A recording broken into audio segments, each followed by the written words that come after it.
Jawa dan Bali pada tahun ini. Hal ini dikarenakan kebijakan tersebut diprediksi tidak akan memberikan dampak ekonomi yang lebih parah jika dibandingkan dengan pembatasan wilayah pada awal pandemi 2020. Kalangan pengusaha Indonesia menyambut positif kebijakan pembatasan wilayah di Pulau Jawa dan Bali pada tahun ini. Hal ini dikarenakan kebijakan tersebut diproyeksi tidak akan memberikan dampak ekonomi yang lebih parah jika dibandingkan pembatasan wilayah pada awal pandemi 2020. Wakil Ketua Umum Asosiasi Pengusaha Indonesia Sinta Wijaya Kamdani mengatakan bahwa jika esensi tujuan pembatasan wilayah sesuai jalur serta koordinasi pemerintah dengan pelaku usaha berjalan lancar, maka peraturan tersebut dinilai cukup positif untuk diterapkan. Meski demikian, Sinta mengaku proyeksi ini amat sangat tergantung pada penerapan di lapangan, terutama terkait metode pendisiplinan masyarakat. Pihak Apindo berharap penerapan pembatasan aktivitas kali ini dapat mengedepankan pendekatan berbasis edukasi ketimbang pada kedisiplinan atau penertiban. Seperti diketahui, pada skala PSBB kali ini mencakup banyak provinsi yang padat secara serentak dengan ancaman besar terhadap kinerja ekonomi, terletak pada koordinasi antar lembaga dan pemerintah terkait logistik barang antar wilayah di tanah air. Berbagai sumber, IDX Channel.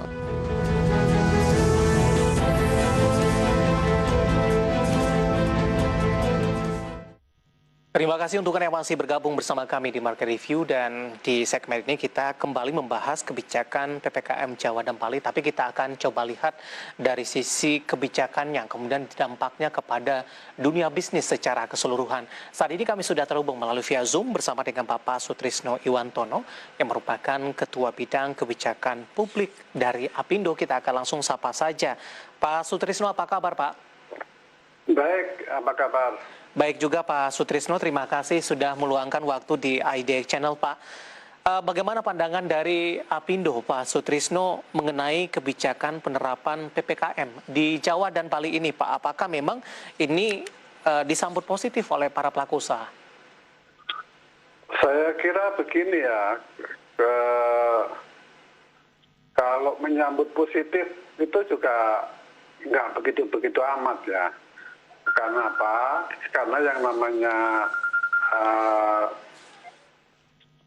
pengetatan itu pasti punya dampak bagi ekonomi. Ya. Ini pasti akan menimbulkan pengunduran lagi. Cuman kita memang memahami situasinya yang sulit, ya. Dalam pengertian bahwa angka-angka penularannya kan terus meningkat, ya. Tidak ada kecenderungan turun. Sementara kemungkinan daya dukung dari rumah sakit kita, kesehatan kita itu sudah mulai mendekati ambang batas. Sehingga memang kalau tidak ada pembatasan yang khusus, kemungkinan fasilitas kesehatan kita tidak akan bisa menampung adanya korban-korban yang mungkin semakin tambah. Yang tentu kita inginkan itu adalah satu cara yang tidak pukul rata gitu ya, karena tidak semua sektor ekonomi itu mesti diketatkan dengan cara yang sama. Ada sektor-sektor tertentu yang memang sebenarnya bisa lebih dilonggarkan, ada sektor-sektor lain yang kemungkinan lebih diketatkan. Ini juga akan memungkinkan ekonomi kita tetap tumbuh, sementara upaya kita untuk menambal